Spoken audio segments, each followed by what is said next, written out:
Welcome to Twin Technology. Today we discuss about SAP ABAP in Module Pool Part 3. Part 3ல நாம் இன்றைக்கி பார்க்க போகிற டாப்பிக்கில் மாடிஃபிகேஷன். ஒரு டேட்டாபேஸ் டேபிளில் இருந்து டேட்டாவை எப்படி கெட் பண்ணுறோம், எப்படி கிளியர் பண்ணுறோன்னு லாஸ்ட் டாப்பிக்கில் பார்த்தோம். ஒரு வேல்யூ கொடுத்து கெட் பண்ணுறோம். At the same time clear கொடுத்து எப்படி கிளியர் பண்ணோன்னு பார்த்தோம். இன்றைக்கி நாம் பார்க்க போகிற டாபிக் மாடிஃபை. ஒரு டேட்டாபேஸ் டேபிளில் இருந்து டேட்டாவை கெட் பண்ணியும் கிளியர் பண்ணியும் பார்த்தோம். இப்போ நம்ம கொடுக்குற என்ட்ரிஸ் டேட்டாபேஸ் டேபிளில் ஸ்டோர் ஆகணும், ரைட்? ஸோ இப்போ பாருங்கள், லாஸ்ட் டாப்பிக்கில் பார்க்காதவங்க ஸ்கிப் பண்ணாமல் லாஸ்ட் வீடியோ பார்த்துட்டு இதில் கண்டினியூ பண்ணிங்கன்னா ஈஸியாக புரியும், சரியா? ஸோ கிளியர்னு கொடுத்தா கிளியர் ஆகிடுச்சு. ஸோ நம்ம இப்போது ஒரு நியூ புஷ் பட்டனை க்ரியேட் பண்ண போகிறோம். அந்த நியூ பட்டனில் நான் இங்கே என்ன டேட்டா என்ட்ரி பண்ணுறனோ டேட்டாபேஸ் டேபிளில் போய் ஸ்டோர் ஆகணும், சரியா? ஸோ அதுதான் இன்றைக்கி பார்க்க போகிற அஜெண்டா, மெயின் திங். இப்போ நான் 76361 something, name Karthik, phone number and my PAN number. So இது கொடுத்து அட்லீஸ்ட் சேவ்னு கொடுத்தா தான் உள்ளே போய் சேவ் ஆகும் இல்லையா? ஸோ அதுக்கு ஒரு பட்டன் வேணும். மாடிஃபையோ அப்டேட்டோ ஏதோ ஒரு பட்டன், புஷ் பட்டன் கிரியேட் பண்ணி அதை நான் கிளிக் பண்ணும்போது இந்த 4 வேல்யூயும் என்னுடைய ZCTS_1 டேபிளில் போயிட்டு ஸ்டோர் ஆகும், ரைட்? ஸோ அந்த டேபிள் நமக்கு வேணும் அப்படின்னா ஃபஸ்ட்டு க்ரியேட் பண்ணணும். அந்த டேபிளுக்கான டேட்டா வேணும்னா ஃபஸ்ட்டு புஷ் பட்டனை க்ரியேட் பண்ணணும். Go to SC51 to our program layout. இந்த லேஅவுட்டில் ஓப்பன் பண்ணி புஷ் பட்டனை கிளிக் பண்ணணும். ஸோ இப்போது புஷ் பட்டன் எங்கே இருக்குதுன்னு தெரியும் இல்லையா? ஸோ இதுதான் புஷ் பட்டன். இந்த புஷ் பட்டனை எடுத்து எந்த லொக்கேஷன் வேணுமோ அதை நாம் ஃபைண்ட் அவுட் பண்ணி ஃபிக்ஸ் பண்ணிக்கலாம். ஸோ இப்போ நான் புஷ் பட்டனை சென்டர் பாயிண்டில் கிளிக் பண்ணிவிட்டு, ஸோ அந்த டபுள் கிளிக் பண்ணும்போது ஜஸ்ட் அலைன்மெண்ட் உங்களுடைய கம்ஃபர்டபுள் பிளேஸ். ஸோ இப்போ அதை டபுள் கிளிக் பண்ணும்போது தேர்ட் புஷ் பட்டன் இல்லையா? So push 3. So your comfortable name for any one you have to declare. You want to declare that save. Now we have save is my length adjust. My F code is for comfortable 4-digit capital letter. I give a save. So இப்போ சேவ்னு கொடுத்த பிறகு push button வந்துருச்சு. Push button set பண்ணிட்டா value pass ஆகுமா? It's no way. So we write the coding. It's ரொம்ப சிம்பிளான coding.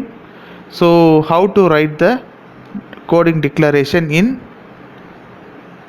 Module pool. So இப்போ நாம் சேவ் ப்ளஸ் பண்ணால் டேட்டா பாஸ் ஆகலை. ஸோ இப்போ கோடிங்ஸ் எழுதணும். ஸோ யூசர் கமாண்டில் போய்ட்டு நம்மளுடைய கோடிங் டிக்ளரேஷனை 1 by 1 நம்ம பார்க்கலாம். ஸோ ஆல்ரெடி நம்ம பார்த்த டிஸ்கஷனில் பேக் எண்டு கிளியர் ENTR பார்த்தோம். ஸோ இப்போ நாம் வென் கண்டிஷன் கொடுத்து என்ன டிக்ளேர் பண்ணணும்? எஃப் கோடு சேவ், SAVE சேவ். ஸோ இந்த கண்டிஷன் கிளிக் பண்ணால் என்ன பண்ணணும்? டேட்டா பேஸ் டேபிளுக்கு பாஸ் பண்ணணும். So work area to internal table, internal table to main table. இதுதான் சிம்பிள் லாஜிக்கு. ஸோ இந்த டிக்ளரேஷன் பாட்டுக்கு நம்ம எப்படி எழுதுறோன்றது மட்டும் பாருங்கள். Work area -field name. So நம்ம டேட்டாபேஸ் டேபிளில் என்ன இருக்கோ அந்த சேம் கண்டென்ட்டுக்கு டேட்டா பாஸ் பண்ணணும் இல்லையா, கரஸ்பாண்டிங்ஸாக. ஸோ அதுக்கு ஈக்குவல் கண்டிஷன். அதுக்கு இப்போ நான் ஒர்க் ஏரியா இதுதான் என்னுடைய இன்புட் ஸ்க்ரீனில் இருந்தது. ஸோ அந்த வேல்யூ யாருக்கு பாஸ் பண்ணணும்? ஒர்க் ஏரியாவுக்கு பாஸ் பண்ணணும். ஸோ ஆல்ரெடி நம்ம லாஸ்ட் டாப்பிக்லேயே ஒர்க் ஏரியா _F இந்த மேலே டிக்ளேர் பண்ணியிருக்கலாம் பார்த்தீங்களா? இன்டர்னல் டேபிள் ஒர்க் ஏரியா ஸ்ட்ரக்சருக்கு ஏற்ற மாதிரி. ஸோ அதை தான் நான் இப்போது டிக்ளேர் பண்ணி எங்கள் ப்ரோக்ராமுக்கு பாஸ் பண்ண போகிறேன். ஸோ என்னுடைய இன்புட்டில் இருக்கிற ஒர்க் ஏரியா _ZCTS-EID இன்டர்னல் டேபிளுக்கு மூவ் பண்ணணும் இல்லையா? ஸோ அதுக்கு ஃபஸ்ட்டு ஒர்க் ஏரியாவுக்கு மூவ் பண்ணுறேன். W_F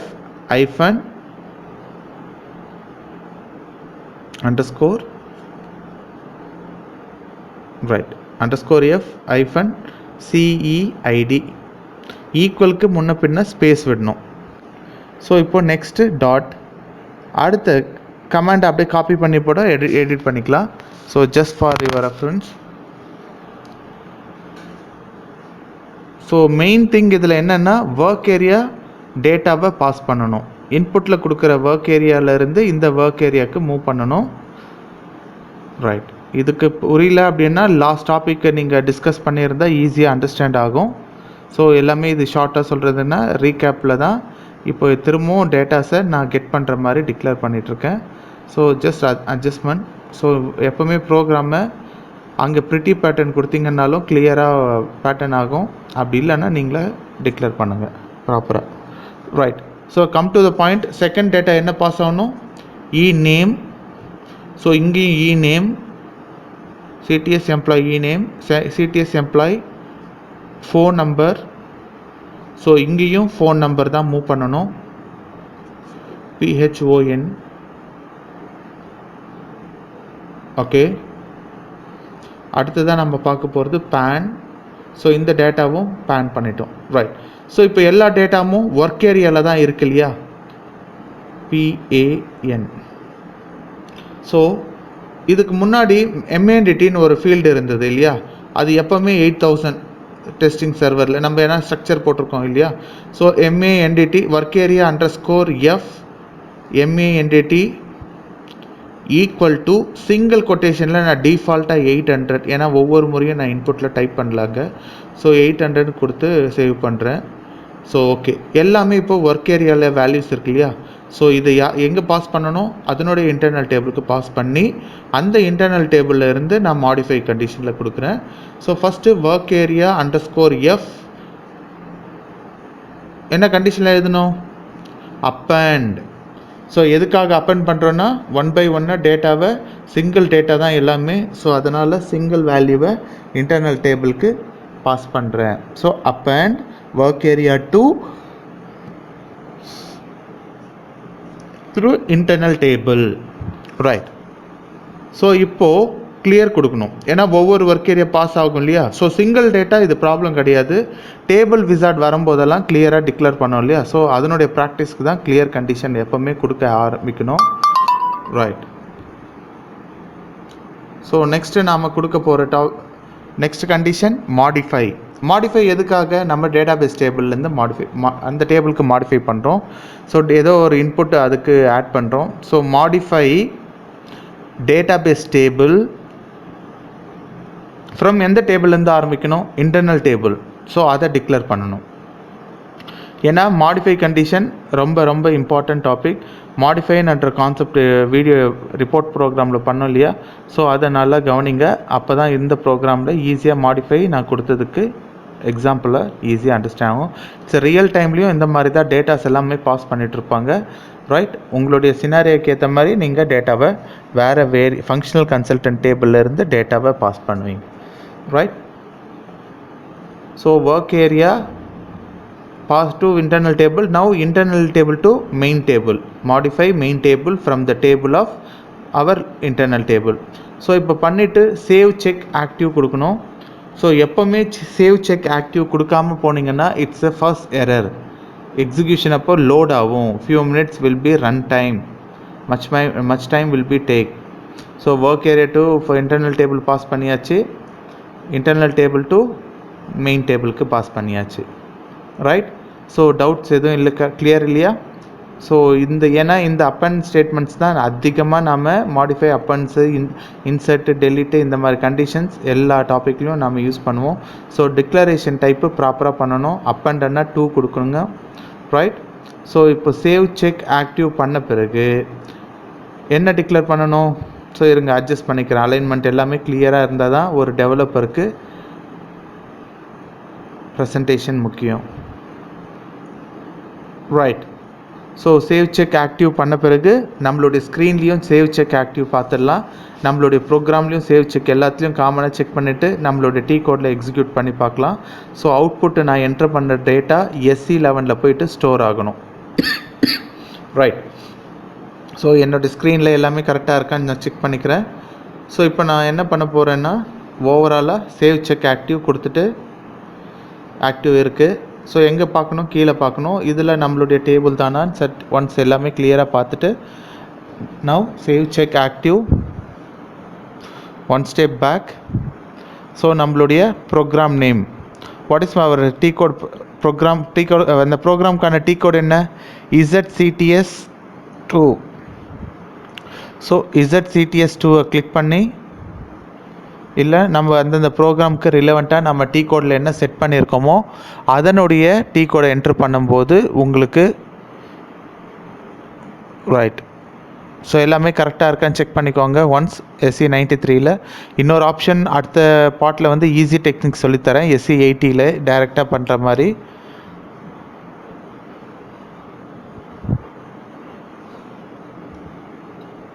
ஸோ இன்புட் வேல்யூ கொடுத்துட்டு இப்போ நம்ம சேவ் பட்டன் வந்திருக்கு இல்லையா, ஸோ டேட்டா அப் அண்ட் ஆகணும். ரைட். ஃபஸ்ட்டு நான் என்ட்ரு கொடுத்தா டேட்டா கெட் பண்ணுதான்னு பாருங்கள். எங்கேருந்து எடுத்துகிட்டு வரணும், டேட்டாபேஸ் டேபிள்லேருந்து டேட்டாவை கெட் பண்ணணும். ஸோ உங்களுடைய ஸ்லோ இந்த மாதிரி இருந்ததுன்னா பர்ஃபார்மன்ஸ் டாஸ்க்கு செக் பண்ணணும். ப்ளஸ் டீபக் பண்ணும்போது எரர் வருதுன்னா ஏன் எரர் வருதுன்னு நாம் செக் பண்ணணும். ஸோ இதில் என்ன எரருன்னு பார்க்கலாமா? ரைட். ஸோ நாம் டிக் பண்ண செலக்ட் கொரியில் MANDTன்ற ஃபீல்டை ஸ்ட்ரக்சர்லேருந்து மாற்றிருக்கேன்.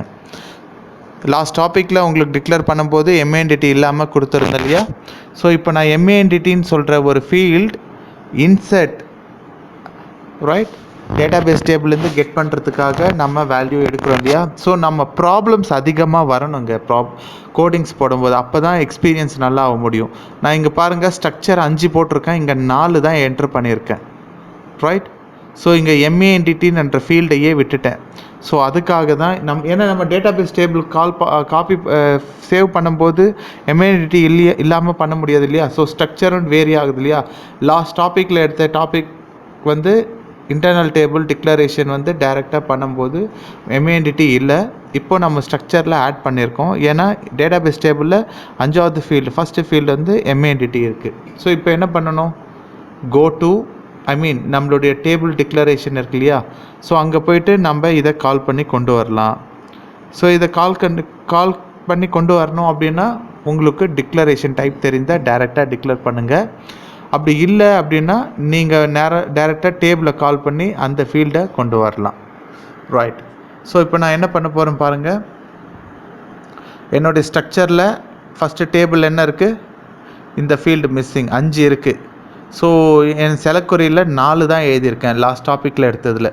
ஸோ இப்போ ஸ்ட்ரக்சர் மாடிஃபை பண்ணியிருந்தேன் இல்லையா. ஸோ இந்த ஃபீல்டுக்கு ஏற்ற மாதிரி கீழேயும் நாம் டிக்ளேர் பண்ணணும். ஸோ டிக்ளேர் பண்ணிட்டா சால்வ் ஆகுமா? கண்டிப்பாக ஆகும். அட் த சேம் டைம் ஸ்க்ரீன்லேயும் அந்த MANDTன்ற ஃபீல்டு இருக்கணும். ஸோ இப்போ MANDT save check active flow logic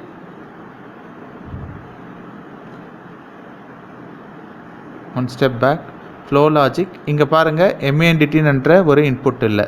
so நான் நார்மலாக டேபிளை கிளிக் பண்ணி ZCTS_2 கெட் டேட்டா. ஸோ இதை கிளிக் பண்ணி வேறு எந்த இடத்துலனா நம்ம ஸ்பெசிஃபையாக வச்சுக்கலாம். நான் இப்போ CTS கம்பெனி லிமிடெட் அங்கே பக்கத்துலேயே என்னோடய கிளைண்ட் ஐடியை வைக்கிறேன். ரைட். ஃபார் யுவர் விஷ் நீங்கள் எங்கன்னா வைக்கலாம். Right. Save one step back, save check active back. So save check active உங்களுடைய ஸ்க்ரீனை சேவ் செக் ஆக்டிவ்னு மட்டும் கம்பல்சரி கொடுங்க. இல்லைன்னா உங்களுக்கு ரொம்ப டிஃபிகல்ட்டாக இஷ்யூஸ் வரும். அப்போ திரும்ப வந்து நம்ம செக் பண்ணிகிட்டே இருக்கணும். ரைட். இப்போது ZCTS_2 கொடுத்து கண்டிப்பாக எரர் ரிசால்வ் ஆகும். ஸோ உங்களுடைய ப்ரைமரி கீயை கொடுத்து கெட் கொடுத்தீங்கன்னா டேட்டா பாஸ் ஆகும். ரைட். ஸோ இதுதான் டேட்டாபேஸ் டேபிள்லேருந்து டேட்டாவை கெட் பண்ணுற கான்செப்ட்டு. ரைட். இப்போ நான் கிளியர் கொடுத்தா கிளியர் ஆகணும். ரைட். இப்போ நம்மளுடைய மெயின் டாபிக் என்ன இன்றைக்கி, மாடிஃபை. ஸோ நியூ ஃபீல்டை என்ட்ரு பண்ணுறேன். அந்த நியூ ஃபீல்டுக்கு நியூ நேம்ஸு எல்லாமே என்ட்ரி கொடுத்து நான் சேவ் கொடுத்ததே சேவ் ஆகிடும். சேவ் ஆச்சா இல்லையான்னு தெரியல. அது நெக்ஸ்ட்டு கண்டினியூஸில் வந்து இஃப் கண்டிஷன் கொடுக்குறேன். ஃபஸ்ட்டு டேட்டாபேஸ் டேபிளில் போய் பார்த்துட்டு வந்துடலாமா. ஸோ இப்போது SE11 போயிட்டு டேபிள் கண்டென்ட்லேயோ இல்லை கொடுத்து எக்ஸிக்யூட் பண்ணுங்கள். கார்த்திக்கு நான் என்ட்ரு பண்ணேன், என்னுடைய இன்புட் இங்கே டேட்டாபேஸில் சேவ் ஆகிடுச்சு. Right. So this is my scenario for declaration type. Right. Now I want to confirm the if statement. இப்போ நம்ம அடுத்ததாக பார்க்க போது இஃப் ஸ்டேட்மெண்ட். ஸோ டேட்டா டேபிளில் வேல்யூ பாஸ் ஆகிடுச்சா, 800ன்றது நான் டிஃபால்ட்டாக கொடுத்துருந்தேன் இல்லையா, ஸோ அதனால தான் 800ன்னு இருக்குது. உங்களுக்கு புரிஞ்சிருக்கும்னு நினைக்கிறேன். Thank you so much. நம்ம சேனலை சப்ஸ்கிரைப் பண்ணுங்கள், மறக்காமல் பெல் பட்டன் கமெண்ட்ஸை கொடுங்க. Thank you so much.